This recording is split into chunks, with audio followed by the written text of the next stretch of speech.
തിന്നാൻ പറ്റില്ല. അതെന്താ? ഈ മുട്ട കേടാ, തിന്നാൽ വയറുവേദനിക്കും. കേടായ മുട്ട കൊണ്ട് വേറൊരു സൂത്രമുണ്ട്. കളറടിച്ചാൽ ഗുഹയിൽ അലങ്കരിച്ചു വെക്കാം.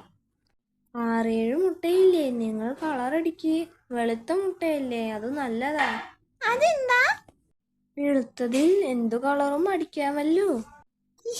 നല്ല രസം. ആഹാ, കുട്ടികൾക്ക് സന്തോഷമായി. അമ്മേ, തീർന്നു.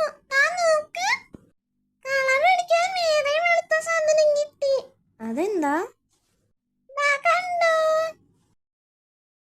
ചികിത്സയുടെ ഭാഗമായി ഒന്ന് ഉറങ്ങാൻ പോലും സമ്മതിക്കില്ലെന്ന് വെച്ചാൽ എന്താ പ്രശ്നം? എനിക്ക് ഉറക്കം കുറവാ, പേടി കാരണമാ. പേടിയോ? അതെ, ഉറക്കം തുടങ്ങുമ്പോഴേക്കും സ്വപ്നത്തിലൊരു പൂച്ച വന്ന് വല്ലാത്ത ശബ്ദത്തിൽ കരയും. അതിന്റെ ചികിത്സയിലാ ഞാൻ. അതിന്റെ ചികിത്സ അവനല്ലേ വേണ്ടത്? ഏവനി? സ്വപ്നത്തിലെ പൂച്ചയ്ക്ക് ശബ്ദം വല്ലാതിരിക്കുന്നത് അവനല്ലേ? ഇത് ശബ്ദം ശരിയാക്കാനുള്ള ചികിത്സയല്ല, എനിക്ക് ഉറക്കം കിട്ടാനുള്ള ചികിത്സയാ. വൈദ്യരൊരു വഴി പറഞ്ഞു തന്നു, പക്ഷേ അത് ചെയ്യാൻ പറ്റണ്ടേ. ഒരു 10 മിനിറ്റ് സ്വസ്ഥമായി പുതച്ചുറങ്ങണം, പക്ഷെ അത് പറ്റുന്നില്ല.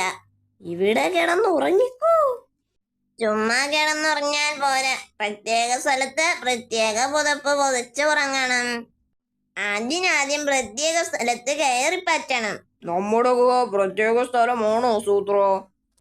പുതയ്ക്കാൻ കയറി പറ്റണോ? മനസ്സിലായില്ല.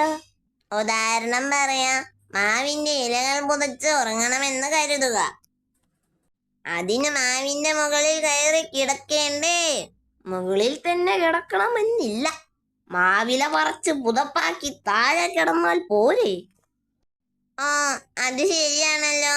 അതെന്റെ ബുദ്ധിയിൽ വന്നില്ല. അതിനത്ര ബുദ്ധിയൊന്നും വേണ്ട. താങ്ക് യു ഐഡിയ പറഞ്ഞു തന്നതിന്. ഇവനാളൊരു മണ്ടനാണല്ലോ. എന്നാലും വൈദ്യരെന്തിനാ ഇവനോട് മാവിൽ കയറാൻ പറഞ്ഞത്? അതോ എന്റെ സംശയം, സ്വപ്നത്തിലെ പൂച്ച എന്താ മാവിൽ കയറി വരില്ലേ? എന്നെ നല്ലല്ലേ, എല്ലാം സൂത്രൻ ചേട്ടൻ പറഞ്ഞിട്ടാണേ.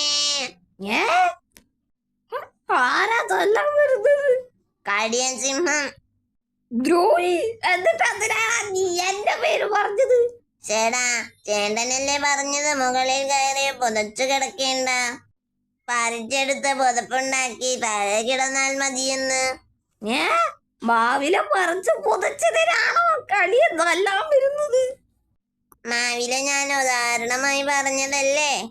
സിംഹത്തിന്റെ തലയിൽ പുതച്ചു കിടന്ന് ഉറങ്ങുന്നതാ ചികിത്സ.